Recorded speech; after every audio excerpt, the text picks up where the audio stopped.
18th Lok Sabha elections के जो अब वोट सामने आ चुके हैं, तो आपको बता दें कि पॉलिटिकल गलियारों में बहुत ही हलचल मच चुकी है। जितना आम जनता इस रिजल्ट से शॉक्ड है, उतने ही पॉलिटिकल लीडर्स खुद भी। पर अब जो ये इलेक्शन प्रोसेस खत्म हो चुका है, तो इसका मतलब ये नहीं कि कोर्ट्स में इससे जुड़े केसेस आना बंद हो जाएंगे। लेकिन आपको बता दें कि आए दिन सुप्रीम कोर्ट या हाई कोर्ट द्वारा इलेक्शन कमीशन ऑफ इंडिया या पीएम नरेंद्र मोदी के खिलाफ कोई एक्शन नहीं लेने पर जुडिशरी को काफी बैकलैश का सामना करना पड़ा है। और सिर्फ यही नहीं, बल्कि आए दिन ये भी कहा जा रहा है कि जुडिशरी पर गवर्नमेंट और पॉलिटिकल प्रेशर है। हालांकि इस मामले में एक जवाब सीजेआई डीवाई चंद्रचूड़ ने ऐसा दिया है जिसने लोगों की बोलती बंद कर दी है। सीजेआई की इस कही बात ने इतनी चर्चा सिर्फ देश में ही नहीं बल्कि फॉरेन कंट्रीज में भी क्रिएट की है। तो चलिए एक नजर डालते हैं कि ये पूरा मामला क्या है और कैसे सीजेआई ने कहा है कि जजेस पर एक पॉलिटिकल प्रेशर है। अब बात ऐसी है कि इलेक्शंस के दौरान इलेक्शन कमीशन ऑफ इंडिया पर लोगों की उंगलियां ज्यादा उठी थी, जब उन्हें फील हुआ कि वे शायद रूलिंग गवर्नमेंट के खिलाफ कोई एक्शन नहीं लेना चाह रहे हैं। ये उंगली एक बार फिर जुडिशरी पर भी उठी जब ये देखने को मिला कि सुप्रीम कोर्ट हो या हाई कोर्ट, इलेक्शन से जुड़े मामलों में इनका बहुत ही हैंड्स ऑफ अप्रोच रहा है। जहाँ लोग इसे पॉलिटिकल प्रेशर करार कर रहे थे, वहीं इससे जुड़ा एक सवाल सीजेआई डीवाई चंद्रचूड़ से पूछा गया जब वे बीते दिन यूनिवर्सिटी ऑफ ऑक्सफोर्ड लंदन में हुए एक डिस्कशन में पार्टिसिपेट कर रहे थे। सवाल सीजेआई से ये पूछा गया कि क्या उन्हें एज अ जज कभी पॉलिटिकल प्रेशर महसूस हुआ है, और जिसका जवाब देते हुए उन्होंने स्टेट किया कि अगर पॉलिटिकल प्रेशर एज इन सरकार द्वारा प्रेशर की बात हो रही है तो बिल्कुल भी नहीं। जी हाँ, आपने सही सुना। He stated, if by political pressure you mean pressure from the government, I can tell you that in my 24 years as a judge, I have never felt any political pressure from those in power. This is because in India, our democratic traditions ensure that we live lives relatively isolated from the political arm of the government. हालांकि CJI ने इसके बाद जो बोला उसने लोगों में और खलबली मचा दी है, क्योंकि उन्होंने ये कहा है कि जजेस एक पॉलिटिकल प्रेशर सहते हैं जब वे किसी पॉलिटिकली सेंसिटिव मैटर से डील करते हैं।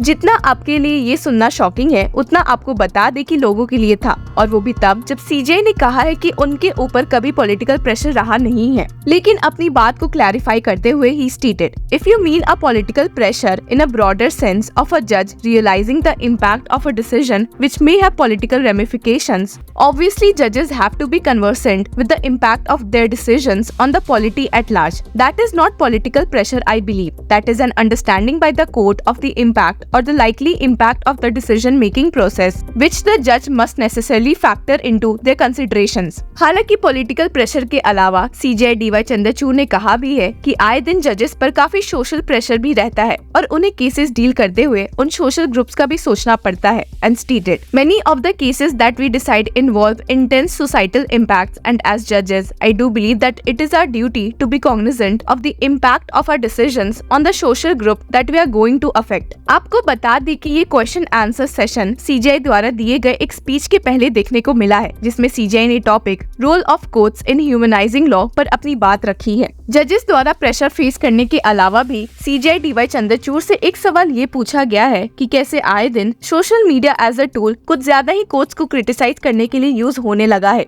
इस मामले में अपने व्यूज देते हुए सीजेआई डीवाई चंद्रचूड़ ने कहा है कि in our courts today you have live tweeting by the minute. Every remark which is said by a judge is conveyed on social media. That is something which we cannot stop. Obviously we are on the receiving end on occasion. Sometimes the criticism is fair, sometimes the criticism isn't fair. I do believe as judges our shoulders are broad enough to accept the critique that people have on the work that we do. हालांकि आपको बता दें कि CJI D Y Chandrachud ने अपना आश्चर्य जताते हुए कहा भी है कि कैसे every citizen on social media is a journalist. और सिर्फ यही नहीं, बल्कि उन्होंने कुछ ऐसे कमेंट्स भी सोशल मीडिया में वायरल होते देखे हैं जो उन्होंने कभी कहे भी नहीं है। और इस बारे में he stated, very often when I see comments about what we have not said in the social media, I say we never said this, but is that within our control, or are we living in a society that is so much beyond our control in terms of social media? But I always believe that the power of the good prevails over the evil. Therefore, notwithstanding the flip sides of technology, notwithstanding the sometimes be unwarranted criticism of judges, technology allows us to reach out to people and explain to them of the seriousness with which we attend the problems of common citizens. अब जब social media की बात हो रही है तो advance technology की बात कैसे नहीं होगी। और इस बारे में बात करते हुए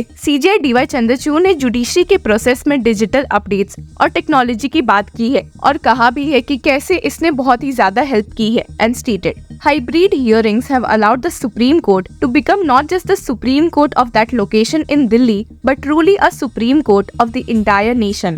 Lawyers can now address us from across the country. A litigant in a remote part of India can watch the proceedings in their case. मामला हालांकि इंटेंस हो गया जब CJI DY चंद्रचूड़ से एक सवाल ये पूछा गया जब सुप्रीम कोर्ट ने legal recognition of same sex marriage से जुड़े प्रेयर को रिफ्यूज कर दिया था। इस मामले में CJI ने क्लैरिफाई किया कि वे सुप्रीम कोर्ट जजमेंट को डिफेंड नहीं कर रहे हैं, पर कोर्ट्स की जुडिशियल रिव्यू पर भी एक लिमिट होती है। इस बारे में he stated, it is the duty of the judiciary to humanise the law, but equally when you humanise the law, you cannot disregard the law unless you strike down the law. The Special Marriage Act contemplates a marriage in a heterosexual relationship. Can the courts then override the provisions of that law and read that as man and woman? We said we can't do it. एक और काफी interesting सवाल CJI DY Chandrachud से पूछा गया था और वो था केसेस की पेंडेंसी से जुड़ा, जिस पर CJI ने कहा भी कि ये सिर्फ जजेस की वजह से ही नहीं बल्कि कोर्ट्स और जुडिशियल इंफ्रास्ट्रक्चर की कमी से जुड़ा हुआ है। CJI ने यहाँ पर उस समय की बात की जब cheque bouncing which used to be a civil wrong criminalise हुआ था और कैसे एकदम से कोर्ट्स पर बर्डन आ गए थे। In this context he observed, I do believe that when new laws are enacted, a legislative audit has to be done on the impact of the law on the existing judicial infrastructure. If it is going to make a demand on judicial infrastructure, we have to improve the available judicial infrastructure. इसके साथ ही CJI ने ये भी note किया है कि हमारे देश में जज to litigant ratio remains one of the lowest in the world, जिसके साथ उन्होंने ऐड भी किया कि इस प्रॉब्लम से टैकल किया जा रहा है। From ensuring judicial vacancies are promptly filled up to using technology to club similar cases for common and faster disposal. हालांकि इन सारे मामलों के अलावा CJI DY चंद्रचूड़ ने लोगों को समझाया भी है कि वे हर चीज के लिए कोर्ट के भरोसे नहीं रह सकते हैं और बहुत कुछ सोसाइटी एज अ होल